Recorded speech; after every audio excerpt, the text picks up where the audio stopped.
You ever wonder what it feels like to grow up in a house full of people and still feel completely invisible?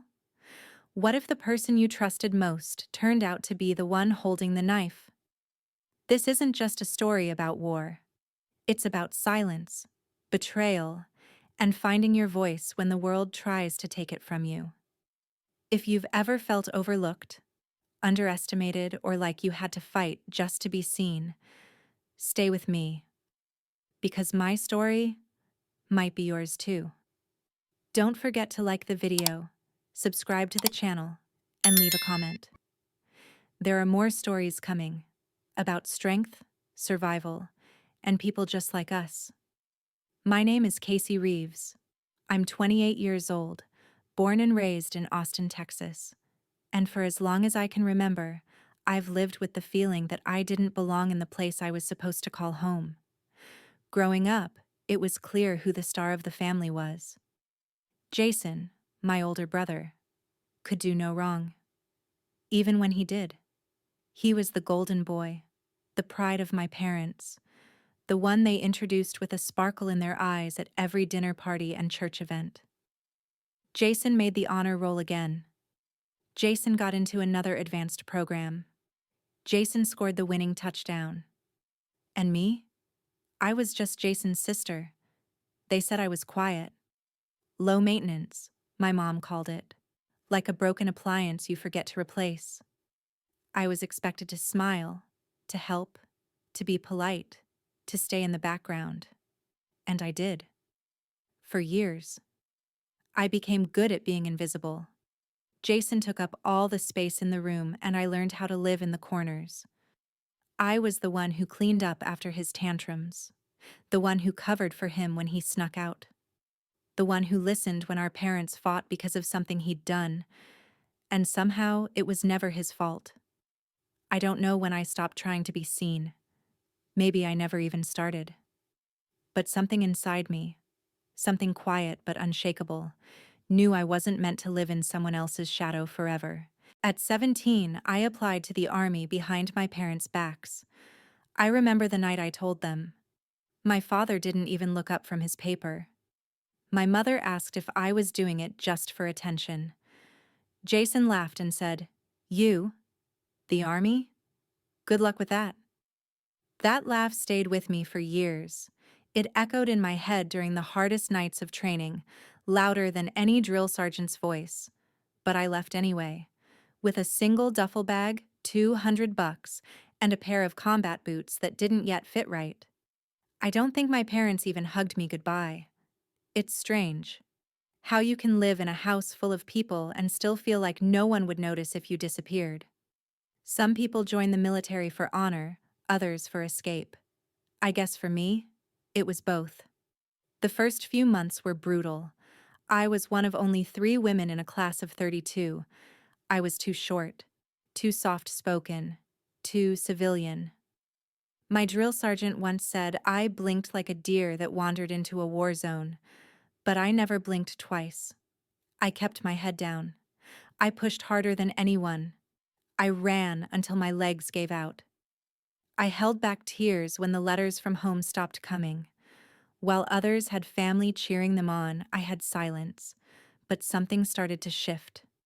One night, after a long training op, one of the guys, Ramirez, passed out from dehydration. Everyone else kept walking.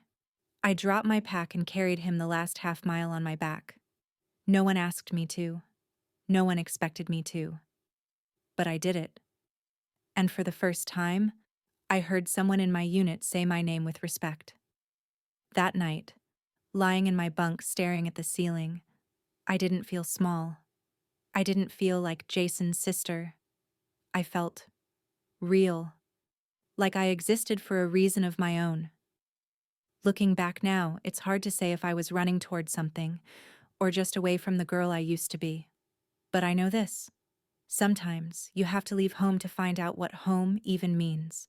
And in the years to come, when the bullets were real, the blood mine or someone else's, and the world turned darker than I ever imagined, I held on to one thing. I was no longer invisible. No one tells you how fast the world starts to shift once you stop being afraid. I never expected to be chosen for special operations training. Hell, I never even applied. Someone put my name in. To this day, I still don't know who. Maybe it was Captain Simons. Maybe it was just a clerical error. But either way, 2 weeks after graduation, I found myself standing in a freezing training compound in North Carolina, surrounded by people who looked at me like I didn't belong. And maybe I didn't. Not yet. The first few days, they tested everything: our endurance, our reflexes, our pain threshold, our limits in silence.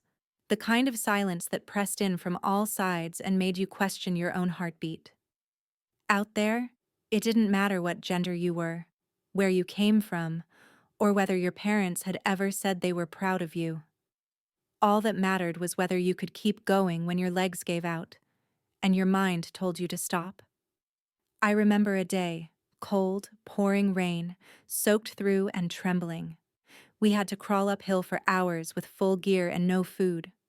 One guy puked halfway through and passed out. Another quit. Just got up, dropped his pack, and walked away. No one stopped him. They never did. I stayed. By the end, I couldn't feel my fingers, but I wasn't the same girl anymore. Not the one who used to cry in her bedroom when Jason got another trophy. That version of me was gone, and part of me wondered if she'd ever really existed at all. The instructors didn't give out praise.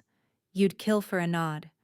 And when Captain Simons finally gave me one, just a sharp, quiet glance after I took down a 6'4" guy twice my size during close combat training, it felt like I'd earned something more than approval. I'd earned ground, my own space. Simons was unlike any officer I'd met. Controlled, distant, always watching. Some of the guys said he had a dead family. Others said he'd lost half his unit overseas. He never said anything about his past.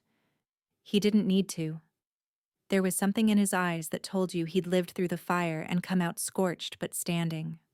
Over time, I became one of the team. Not the girl on the team, just one of them. They didn't go easy on me. I didn't ask them to.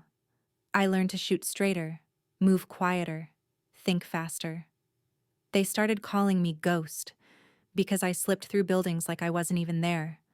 But I was. The first deployment came faster than any of us expected. Classified location? Night raid. Not a drill. I remember the vibrations of the helicopter, the blackness of the night, the way my heart pounded but my hands stayed still. That night changed everything. We were moving through a small compound, narrow alleys, flickering lights, shouts in a language I didn't know. One of our guys, Woods, turned the wrong corner, walked straight into a tripwire. He was gone before anyone could say his name. Just like that. I didn't cry. None of us did. We didn't have time. But later, back in the tent, I sat on my bunk and stared at my boots for hours. I could still hear Jason's voice in my head, mocking. You? The army? I wondered what he would say if he saw me now, covered in dust, hands shaking, blood on my collar that wasn't mine. Would he even care? We stayed there for weeks. One mission blurred into another. Some went smooth, some didn't. We lost 2 more. I stopped keeping count. But I was still there. Not because I was fearless. I was terrified half the time. But because leaving wasn't an option. I wasn't doing this for medals or glory. I wasn't even doing it for my country. I was doing it because for the first time in my life, I felt like I mattered. Not for what I was supposed to be, but for what I chose to become. There was a moment, a quiet one, maybe a month before I was due to rotate out. Captain Simons caught me alone during guard shift. He didn't say much. He never did. But then, out of nowhere, he said, "You don't scare easy. That's rare. Don't lose that." I wanted to ask him if he was proud of me, but I didn't. That wasn't the kind of thing you said out loud in our world. Instead, I just nodded. I didn't know then how short that world would last. Didn't know how fast it could all be taken. Didn't know what waited for me back home. Some wars don't end on the battlefield, and sometimes the enemy knows your name. They say coming home is supposed to be a relief, but no one tells you what it's like to return to a place that stopped feeling like home long before you left, or how much harder it is when your body's broken and your guard is down. The blast happened during what was supposed to be a routine sweep, just one step too far into the wrong patch of sand. I don't remember the sound, only the silence that followed. I remember someone yelling my name, my own blood in my mouth, and the overwhelming feeling that something inside me had shifted. Not just bones, but something deeper. The next few months blurred into hospitals, surgeries, painkillers, and questions. Do you remember what happened? Do you know where you are? Do you know who you are? That last one was the hardest. By the time I was discharged, I'd lost partial hearing in my left ear. My legs still didn't bend properly, and I couldn't sleep through the night without waking up drenched in sweat.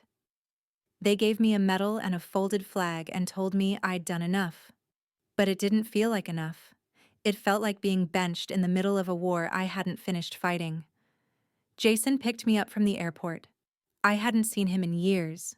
He looked clean, polished, expensive watch, designer jacket, smiling like he was doing me a favor. "It's good to see you, sis," he said, but it sounded like a line someone had told him to practice. He brought me back to our parents' old house, now his apparently. I noticed how my name was still scratched into the wooden stair rail. Some things don't change. Others change so much they don't feel real anymore. At first, he was helpful. Brought me food, drove me to doctor appointments, said I could stay as long as I needed. His wife, Amber, a lawyer with ice behind her eyes, made herself useful too. But there was something in her tone. Something in the way she always asked questions that felt like they weren't really questions. "How's your memory these days? Do you still have access to your military account? Have you ever signed anything under medication?" They said it was concern. Said they were just trying to help me get back on my feet. I wanted to believe them. But little things started to add up. Calls I didn't remember making. Emails sent from my account that I never wrote. Letters from banks I didn't recognize. My ID, missing for 2 days. Then found in a drawer I hadn't opened. Amber hovering just a little too close whenever I reviewed paperwork. One night, I overheard them arguing behind closed doors. Her voice, sharp. His, low and tense. "She's not stable," she said. "We have enough evidence." "She's getting suspicious," he snapped back. "Just give it time." Something inside me froze. My own brother. The one who'd ignored me most of our childhood. The one who barely called while I was overseas. Now he wanted to control me? The next morning, Amber sat across from me at breakfast, all pearls and perfection, and slid a document across the table. "It's just a precaution," she said. "Something to help Jason manage your finances while you focus on healing." I looked at her. Really looked. And I saw it. The calculation behind her smile. I didn't sign. She didn't push. Not then. But that night, I found my phone wiped. My laptop disabled, and a new voicemail on my work line from a bank manager confirming a large transfer request in my name. I knew I was being played, but what terrified me most wasn't what they'd already done. It was how easily I'd almost let them. I reached out to someone I hadn't spoken to in months, Captain Simons. I didn't even know if he'd answer. But 2 hours later, he was outside my building. No questions, no lecture. Just a quiet nod and a simple, "You okay?" I wasn't. But I would be. We went over everything. The papers, the emails, the financial activity. He brought in another friend from our unit, Leah, who was now working cyber investigations. She confirmed what I already feared. Jason and Amber had been forging documents using my military credentials, redirecting funds, slowly building a legal case to declare me mentally unfit. With the help of doctors they had connections to.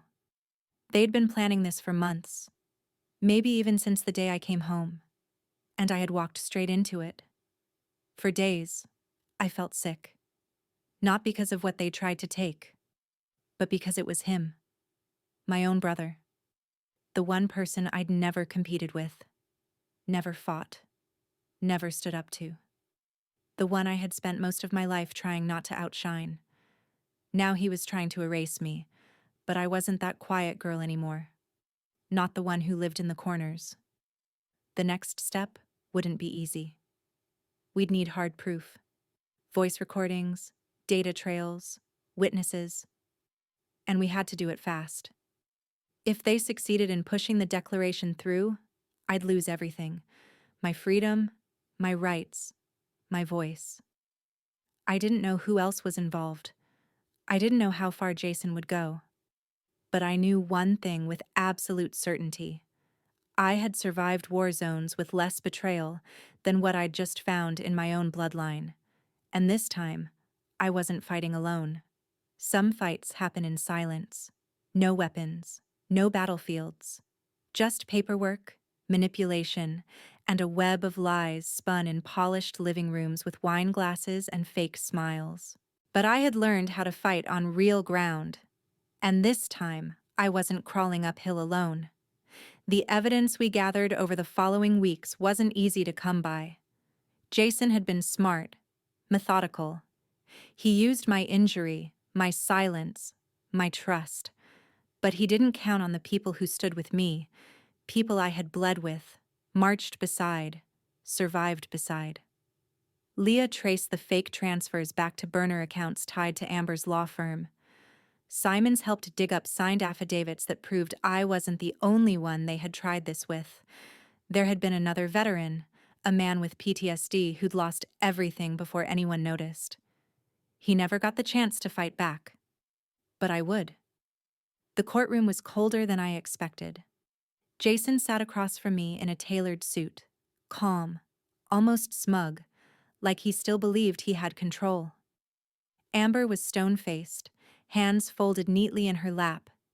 They looked like the perfect couple, polished, prepared, ready to spin their version of the truth. But they didn't expect the recordings. They didn't expect the bank footage. They didn't expect that I had started remembering everything. I took the stand. My voice was steady. I told them everything, not just the fraud, but the history. The years of being invisible. The way silence was used like a leash. The betrayal that came not from strangers but from family. The kind that pretends to love you while plotting how to erase you. Somewhere during my testimony, Jason looked at me. Not the way he used to. With superiority, amusement, control. This time, he looked like he finally saw me. The judge ruled in my favor. Jason was arrested. Amber was disbarred. Their house, the one I grew up in, the one that never felt like mine, was seized under federal investigation. I didn't cry. I didn't gloat. I just walked out into the sun and felt something shift inside me, like I'd taken my first real breath in years. But my story didn't end there. I had more to do. It started small. A borrowed space in an old community center, a handful of chairs, coffee, a whiteboard. A sign on the wall that read, "You're not alone, not anymore." Veterans started showing up, not for therapy, not for lectures, but for something simpler: connection, safety, truth. I called it the Hollow, a place where people who'd been emptied by war, by trauma, by life, could begin to fill themselves back up. We didn't talk about medals. We talked about nightmares, about silence, about what it's like to come back home and feel like you've landed in a world that doesn't know what you've lost. And slowly, it grew. Word spread. Volunteers came, then sponsors, then donations, then a podcast. I called it Still Standing. I told stories, not just mine, but theirs. We gave names to what others tried to bury. We gave space to the broken and the rebuilding. And one day, a young woman walked through the door wearing fatigues too big for her frame and eyes that didn't know how to look up. She said, "I heard your story. I didn't know anyone felt like that too." I just smiled and said, "You do now." Years later, someone asked me if I'd do it all again. The silence, the war, the betrayal. And I thought about it. About the girl who lived in her brother's shadow. The soldier dragging herself through the desert with blood in her mouth. The woman standing in court with nothing but her truth. Then I answered, yes. Because pain shaped me, but it didn't define me. I am not someone's sister. I am not someone's victim. I am not someone's burden. I am Casey Reeves. And I am still here. Still standing. Still fighting. Just on a different battlefield. And this time, no one's going to silence me again.